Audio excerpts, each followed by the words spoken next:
Ada kembali di Apa Kabar Indonesia Malam, pemirsa. Saya masih tertarik ya untuk menggali lebih dalam lagi, membiarkan Mas Kirdi untuk membedah satu persatu begitu ya Mas ya, bagaimana kemudian ini respon dari Pak Jokowi dalam isu ini, karena memang sudah berbulan-bulan juga. Kita akan langsung putar kembali videonya, respon dari Pak Jokowi ini. Silakan. Kemarin sudah dalam proses penyidikan.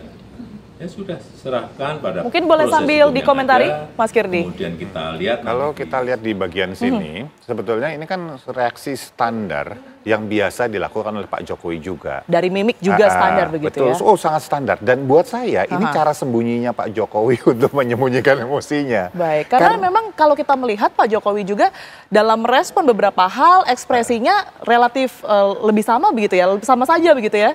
Gini, sama saja itu bukan muncul karena sebuah tanda petik memang aslinya cuma sama saja, enggak. Bisa juga pengalaman selama sekian puluh tahun kehidupannya beliau, bahwa udah tahu bahwa kalau menyatakan sesuatu tuh nggak usah terlalu ekspresif. Nah, dalam hal ini kalau kita bicara wawancara media, apalagi sekelas Pak Jokowi misalnya, nggak mungkin Pak Jokowi ditanya tiba-tiba oleh yang mau wawancara di depannya, berani-beraninya nanya yang tiba-tiba di luar skrip gitu. Artinya kan udah ada diskusi sebelumnya, sehingga kemampuan Pak Jokowi untuk menjaga wajah itu sebetulnya cukup bagus. Pak Jokowi tahu harus seperti apa begitu intinya ya. Oke. Baik, ini nampaknya juga belum ada gestur dari tangan yang berlebihan, begitu ya. Apa yang bisa diartikan dari sini, Mas Kirdi? Bagian sini sebetulnya tidak banyak informasi yang kita bisa gali tentang emosinya Pak Jokowi. Karena kan sebetulnya microekspresi adalah membaca emosi yang bocor melalui ekspresi wajah, tarikan samping mata, tarikan terusannya senyum, dan segala macam seperti itu. Nah, bagian sini tepat tadi barusan lewat tadi gitu ya, itu adalah ekspresi ketika seseorang itu ekspresi dasarnya itu namanya anger, ekspresi dasar itu marah, cuman tidak ditampilkan seperti marah yang meledak-ledak atau eksplosif, tetapi menahan sesuatu di dalam. Nah, marahnya kenapa? Itu yang nggak bisa kita langsung hubungkan langsung dengan bahwa itu hubungannya dengan masalah ijazah. Tetapi cenderung ketika pertanyaan terakhir itu kan masalah pemakzulan Gibran misalnya. Bisa diartikan nggak kalau respon itu adalah ekspresi marah Pak Jokowi terhadap isu pemakzulan dari anaknya gitu ya, yang merupakan wakil Presiden Republik Indonesia begitu? Bahwa itu terhubung ya. Terhubung ke situ ya, tetapi saya tidak berani untuk bilang bahwa ini marah karena masih dalam tahap tarikannya itu tidak secara jelas terlihat, lebih cenderung kesel, marah tapi dengan intensitas yang tidak terlalu tinggi, skala 1 sampai 5 ini 3 lah, nggak sampai 2 sampai 3 gitu, nggak sampai 5, kurang lebih seperti itu. Baik, Prof Gun-Gun, kalau kita melihat dalam konteks komunikasi politik, respon yang demikian ini dampaknya akan seperti apa ya kira-kira ke depannya, karena kita juga belum tahu nih sampai kapan kira-kira kasus ini akan bergulir. Menurut saya dampaknya itu pada upaya Pak Jokowi kan mengaruhi halayak ya, lewat loker kognisi istilahnya. Jadi bagaimana kemudian mengisi loker kognisi publik lewat informasi yang diharapkan jadi top of mind mereka. Berarti dampaknya adalah pada knowledge yang dimiliki oleh halayak. Nah, tapi menurut saya karena informasinya sangat-sangat sedikit, maka itu lebih tidak ditunjukkan dampaknya pada publik, tapi lebih publik dalam arti umum ya, tapi lebih pada permainan war, psychological war dengan elit. Bisa dipahami nggak ya? Maksud saya Mbak Tiara, ketika misalnya saya menyampaikan pernyataan itu seperti ke masyarakat pada umumnya, tapi sebenarnya yang saya bidik itu adalah lingkar elit tertentu gitu. Tapi karena Pak Jokowi biasa menggunakan tadi CPM tadi ya, manajemen privasi komunikasi tadi, dia tidak akan mengeksplisitkan nama, tidak akan mengeksplisitkan kelompok. Cuman dia berupaya untuk menurut saya bermain ya komunikasi yang sifatnya jauh lebih punya muatan war. Ya. Jadi siapa kira-kira yang dituju? Ya saya nggak tahu ya, tapi kan bacaan politik akhir-akhir ini kan ada kelompok yang sedang berupaya memverifikasi ijazahnya.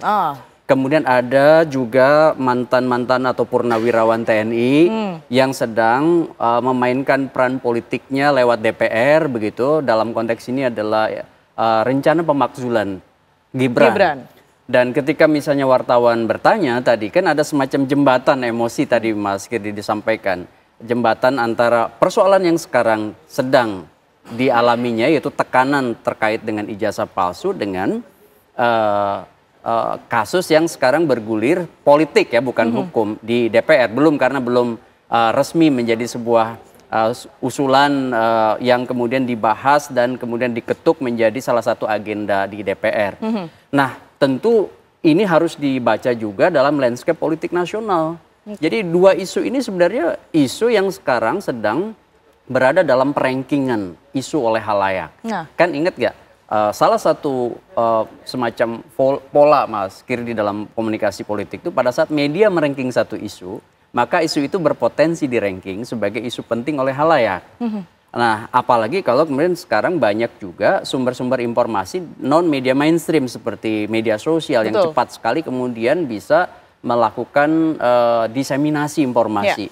Nah, posisi ini menurut saya akan berdampak pada persepsi khalayak. Kalau ditanya misalnya apa dampak dari pernyataan Pak Jokowi tadi? Ya dampaknya adalah diskursus publik. Diskursus publik. Tapi kalau kita spesifik berbicara mengenai 2029 memang betul masih lama begitu. Apa tapi pengaruh yang mungkin bisa ditimbulkan ya Prof ya dari timing dan juga framing yang saat ini terjadi dibentuk kemudian terjadi secara terus-menerus begitu?